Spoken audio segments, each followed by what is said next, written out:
పనిమంతుడికి పనికిమాలినవాడికి ఎంత తేడా ఉంటుందో మంగళగిరి నియోజకవర్గం చూస్తే తెలుస్తుంది. 2019లో మంగళగిరిలో నారా లోకేష్ గారిని గెలిపించుకుంటే ఈ పార్టీకి ఎంత అభివృద్ధి చెంది ఉండేదో అర్థమవుతుంది. ఆ కరకట్ట కమల్ హాసన్ గెలిచాడు, నియోజకవర్గం ఎలా తయారైందో చూసాం. ఎందుకు గెలిచాడో ఆ ప్రజలు ఆ టైంలో ఎందుకు గెలిపించుకున్నారో తెలియని పరిస్థితి. కాకపోతే స్వల్ప మెజార్టీలండి, 4,000 చిల్లర 5,000 లోపే ఆ మెజార్టీతోనే గెలిచాడు అతను. కానీ గెలిచినాక 2 సార్లు అప్పటికే ఎమ్మెల్యేగా చేశాడు.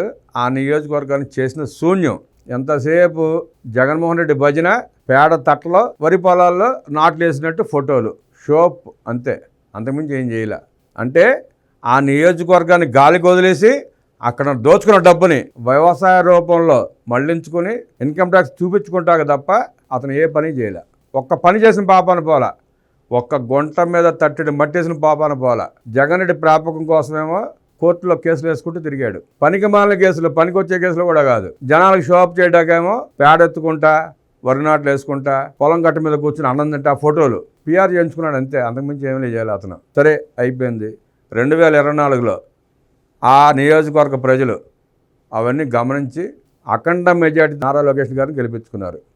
గెలిపించిన కాడి నుంచి నారా లోకేష్ గారు గెలిచిన దగ్గర నుంచి మంత్రి అయిన తర్వాత ఆ నియోజకవర్గం ఎలా అభివృద్ధి చెందుతుందో, ఎన్ని కార్యక్రమాలు జరుగుతున్నాయో చూస్తూనే ఉన్నాం. 2014-19 మధ్య ప్రాజెక్టు 70% పూర్తి చేసి నిధులు ఇస్తే 5 సంవత్సరాల్లో అదే మంగళగిరి నియోజకవర్గంలో ఉన్న ముఖ్యమంత్రి జగన్మోహన్ రెడ్డి కానీ ఆ ఎమ్మెల్యే కానీ ఆ 30% పనులు చేయలేపారు. వాళ్ళు చేస్తే రైతులకి సాగునీరు, తాగునీరు అనేది బ్రహ్మాండంగా ఉండేవాళ్ళు, ఆర్థికంగా బలంగా ఉండేవాళ్ళు. వాళ్ళు ఆర్థికంగా బలోపేతం అవటం ఇష్టం లేక ఆ పనులు పూర్తి చేయాలి, అంతే. వాళ్ళకి ఎదటడి పచ్చగా ఉంటే ఓర్చుకోలేరు, వాళ్ళ కళలు నిప్పులు పోసుకుంటారు. ఆ మనస్తత్వం జగన్ రెడ్డి అనుకోది. పెదవట్ల పొడి ఎత్తిపోతల పథకం పూర్తి, త్వరలోనే మంత్రి చేతుల మీదుగా ప్రారంభం. ట్రయల్ రన్ వేసి మోటార్లు, పంపుల పనితీరును పరిశీలించిన అధికారులు.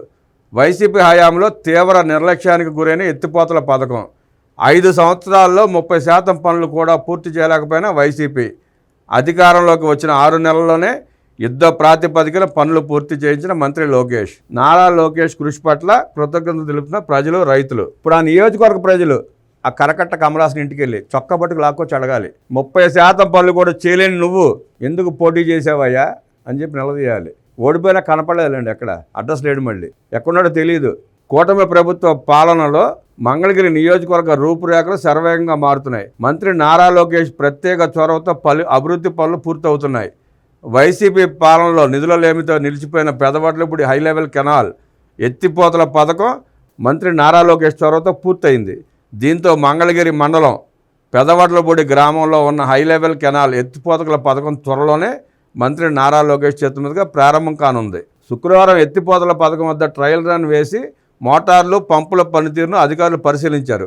పైపుల ద్వారా సాగునీటిని దిగువకు విడుదల చేసి నీటి ప్రవాహాన్ని పరిశీలించారు. గత టీడీపీ ప్రభుత్వ హయాంలో 9 కోట్ల రూపాయలతో 70% పనులు పూర్తి చేయగా వైఎస్ఆర్సీపీ అధికారంలోకి వచ్చిన తర్వాత నిధులు మంజూరు చేయకపోవడంతో మిగిలిన 30% నిర్మాణం పనులు నిలిచిపోయాయి. ఎత్తిపోతల పథకాన్ని వైసీపీ ప్రభుత్వం తీవ్ర నిర్లక్ష్యానికి గురి చేసింది. 5 సంవత్సరాలలో 30% పనులు కూడా పూర్తి చేయలేకపోయింది. దీనితో 5 సంవత్సరాల పాటు రైతులు అనేక ఇబ్బందులు పడటంతో ఆర్థికంగా నష్టపోయారు. కూటమి ప్రభుత్వం అధికారంలోకి రాగానే పెండింగ్ పనులు పూర్తి చేస్తామని మంత్రి నారా లోకేష్ ఆ ప్రాంత రైతులకు ఎన్నికల సమయంలో హామీ ఇచ్చారు. ఇచ్చిన హామీ మేరకు 6 నెలల్లోనే ఎత్తిపోతల పథకాన్ని పూర్తి చేశారు. దీంతో ఆ ప్రాంత రైతులు, ప్రజలు సంతోషం వ్యక్తం చేయడంతో పాటు మంత్రి నారా లోకేష్కు కృతజ్ఞతలు తెలుపుతున్నారు. 2018లో 9 కోట్ల రూపాయల అంచనాతో పనులు ప్రారంభించగా ఇప్పుడు ఆ అంచనా 14.88 కోట్లకు చేరుకున్నప్పటికీ మంత్రి నారా లోకేష్ ఇచ్చిన మాట నిలబెట్టుకున్నారు. ఆంధ్రప్రదేశ్ రాష్ట్ర నీటిపారుదల అభివృద్ధి సంస్థ నుంచి త్వరితగతిన నిధులు మంజూరు చేయించి ఎత్తిపోతల పథకం పనులను పూర్తి చేయించారు.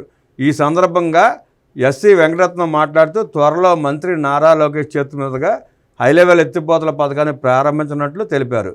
ఈ ప్రాజెక్టు వల్ల మంగళగిరి, తెనాలి, పొన్నూరు నియోజకవర్గాల పరిధిలో 15 గ్రామాల్లో ఉన్న 25,344 ఎకరాలకు లబ్ధి కలుగుతుందని తెలిపారు. మంగళగిరి ప్రాంతాలు మనం చూస్తున్నాం, ఎంత అద్భుతంగా తీర్చిదిద్దుతున్నారో చూస్తున్నాం. 100 పడకల ఆసుపత్రి శరవేగంగా మొదలవుతుంది. అలాగే అనేక కార్యక్రమాలు, చేనేతలకు అండగా ఎన్ని కార్యక్రమాలు చేస్తున్నారో చూస్తున్నాం. స్వర్ణకారులకు అండగా నిలబడడం చూస్తున్నాం. వారి కోసం అనేక కార్యక్రమాలు చేపడుతున్నారు. అలాగే మంగళగిరి నుంచి తెనాలి వయా నారాకోడూరు రోడ్డు 4 లేన్ల రోడ్డు కూడా డిపిఆర్ పూర్తి అయిపోయింది, త్వరలో ప్రారంభం కాబోతుంది. అనేక కార్యక్రమాలు, ఐటీ కంపెనీలు, రకరకాల ప్రాజెక్టులు వస్తున్నాయి. మంగళగిరి అద్భుతంగా మారబోతుంది. ఆ మంగళగిరి నియోజకవర్గంలో నారా లోకేష్ గారు ఎమ్మెల్యే గెలిచి మంత్రి అవగానే జగన్మోహన్ రెడ్డి మొహం చెల్లక అక్కడి నుంచి ఖాళీ చేసి వెళ్ళిపోయాడు. ఇక మళ్ళీ భవిష్యత్తులో మంగళగిరి నియోజకవర్గంలో ఏ పార్టీ అయినా సరే నామినేషన్ వేయటానికి కూడా భయపడే పరిస్థితి రాబోతుంది.